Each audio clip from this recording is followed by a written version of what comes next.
The Supreme Court just dropped a 6-3 ruling that every single gun owner in America needs to hear about right now. You're driving home from work. The red and blue lights come on. A cop pulls you over for driving 5 miles over the speed limit. He walks up to your window, takes your license, goes back to his cruiser, and then comes back with a suspicious look on his face. Because instead of just handing you a ticket, he looks at you and says the 4 words that makes your stomach drop. Step out of the vehicle. Now, here's what happens. In the next 60 seconds, you're either going to get back in your car and drive away free, or you're going to hand that officer everything he needs to search you, test you, and maybe even arrest you. And the crazy part, most people don't even realize they're giving all their rights away. Because there's a massive difference between what you have to do and what the cops want you to do. And very few people know the line that makes the difference. I'm Jeff Hampton, the People's Lawyer, and in this video, I'm going to give you the exact words to say to the cop when he stares back at you and says, "Step out of the vehicle." Here's what most people don't understand. When a cop asks you to step out of the car, it's not about your safety. It's about access. Getting you out of that vehicle is the single most important move in their playbook, and I'm going to show you why. The moment you step out, 4 things happen. Number 1, the officer now has a clear line of sight into your entire vehicle. Anything he can see through your window, a bag, a container, something suspicious sitting on the top of your seat, now becomes fair game for him to search under the plain view doctrine. He didn't need a warrant, and he didn't need your permission. You merely standing up and getting out gave him a line of sight he didn't have before. Number 2. Now that you're standing outside, nervous with cars whizzing by and cops eyeballing you, he may ask you to now perform some field sobriety test, because he might think he smells alcohol on your breath. He'll want you to walk a straight line, stand on one leg, follow a pen with your eyes, and most people just follow along and do it because they think they have to. Number 3. Even if you pass those field sobriety tests, the officer will now say that he needs to do a quick pat-down of you for officer safety's sake. This is known as a Terry frisk. And once his hands are on you, he's feeling you up for a lot more than weapons. And finally, number 4. And this is the big one. He's planning on you to start talking. Cops know this. Once you're standing outside uncomfortable and anxious, they know most people start running their mouth.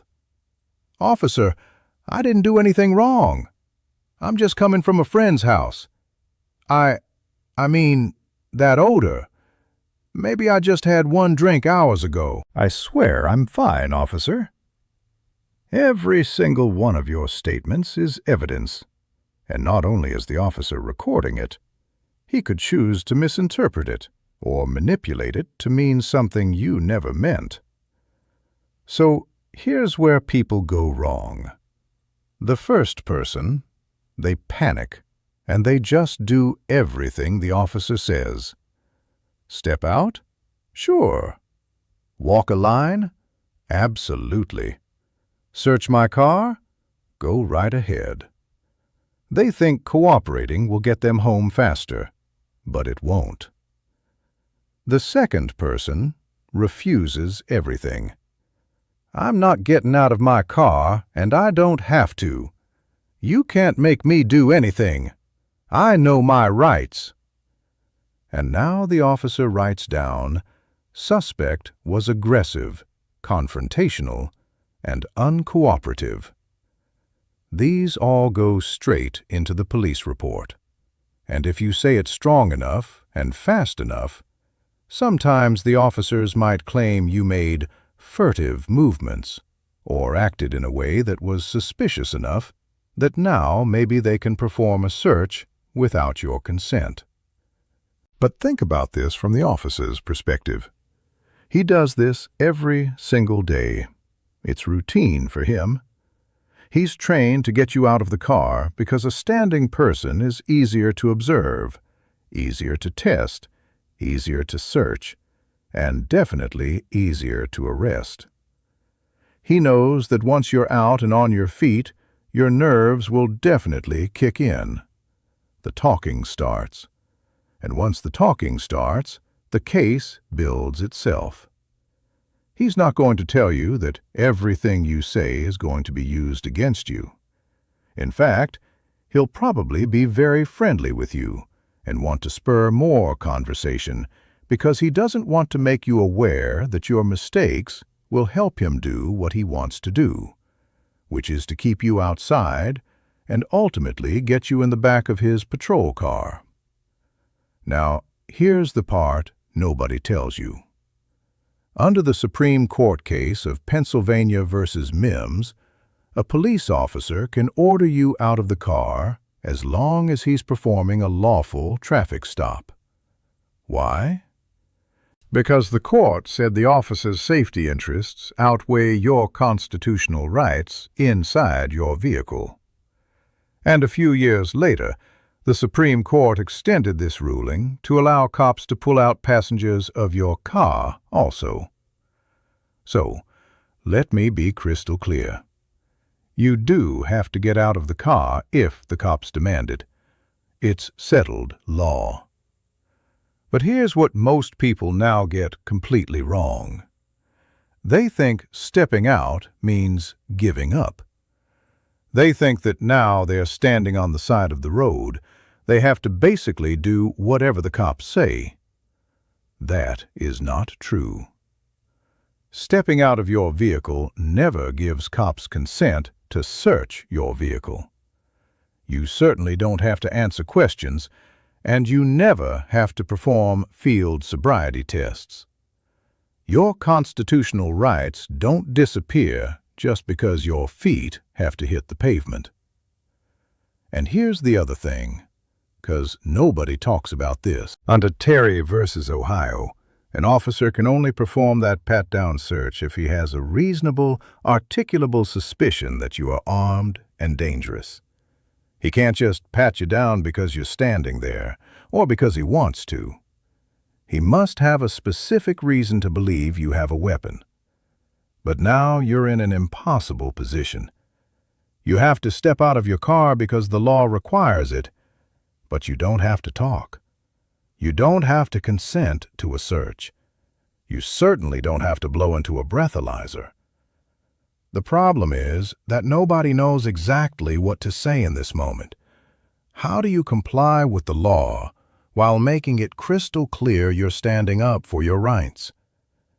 Here are the exact words you use. Memorize them. Officer, I'm stepping out as you've requested. I do not consent to any searches. Am I free to go, or am I being detained?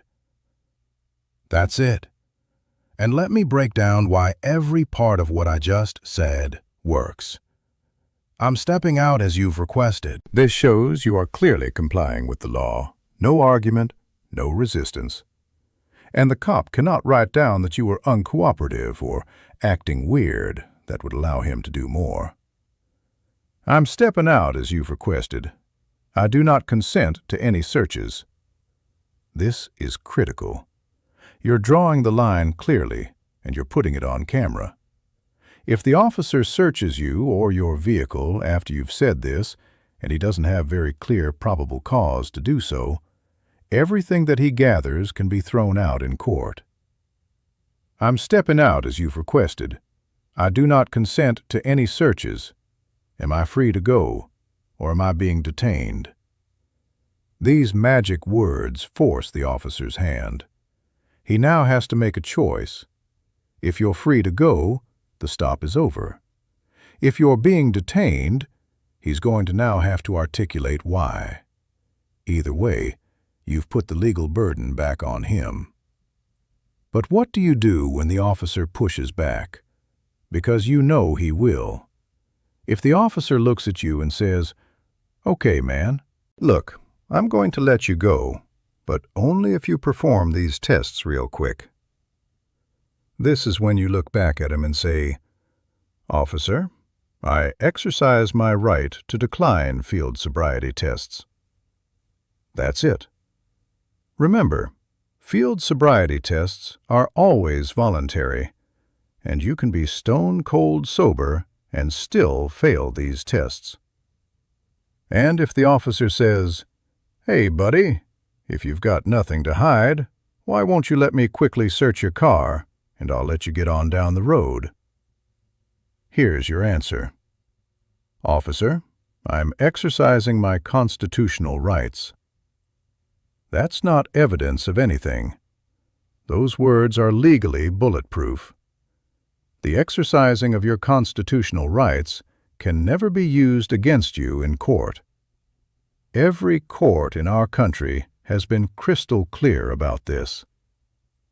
But what if the officer ignores your rights and pats you down anyway, or decides to rip apart your car and search it without probable cause? In that situation, do not fall for the trap of resisting or raising your voice or raising your hand to that officer, because that's the trap he's setting, hoping you give him a reason to actually arrest you for resisting arrest. Instead, reiterate that you do not consent to a search of you or your vehicle, and then stay quiet. Your fight is never on the roadside. It's almost always in the courtroom, or in a civil rights court, where you may be able to bring a cause of action against that officer. Those are the exact words, the exact framework. Understanding the law, recognizing the officer's trap, knowing what to say and when to say it. This is what makes the difference between those who drive away free or those who are held on the side of the road, and maybe their car is torn up, or they end up in jail. But wait, what if instead of asking you to step out of the car, the officer leans into your window and says, snorts, "I think I smell alcohol"? Check out this next video where I break down the exact words you can use to stop cops when they claim they smell alcohol. See you over there.